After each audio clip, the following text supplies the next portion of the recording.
हमरा खातिर बड़ा बहुत खतरा बड़ा कि राजा हो राजा राजा कि राजा हो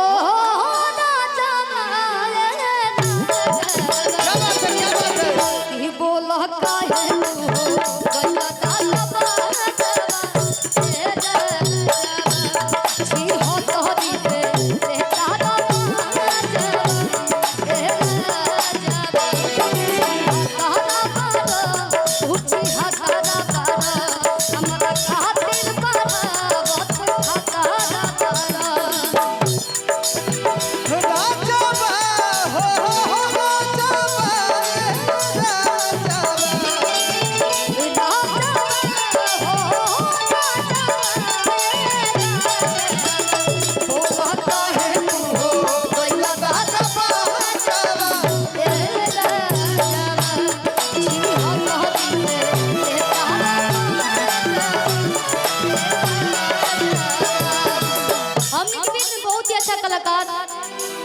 जगरा से हमने के सीखे नहीं जा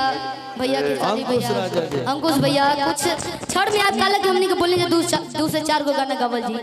एगो दो गौरी रही एगो गाना अभी सुनैनी थोड़ा आधा अधूरा रहल गाना हां कि उनका किताब के हो रे कपाना के हो वही एगो कहानी होई कि मोहब्बत सैया राजा होवे हम उनकर रानी होई कि एक थरियावा में खाना खियावा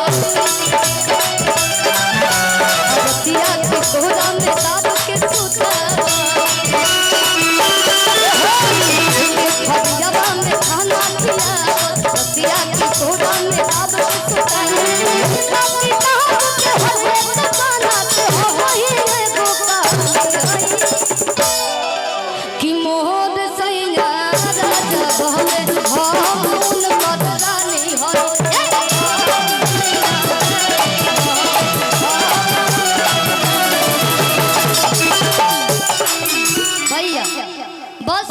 अब लास्ट हमार गाना रही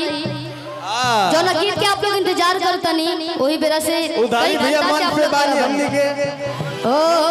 राघवेंद्र भैया पर कोने होया डोले ओ हो कि नदिया के बीच जैसे नैया डोले गमछा निकले लागल आने के लोग ढेरे लोग पगड़ी बनेला केकरी डार में आ केकरी कपार में पगड़ी ना हो कि झारस जब बाल सैया लागत कहना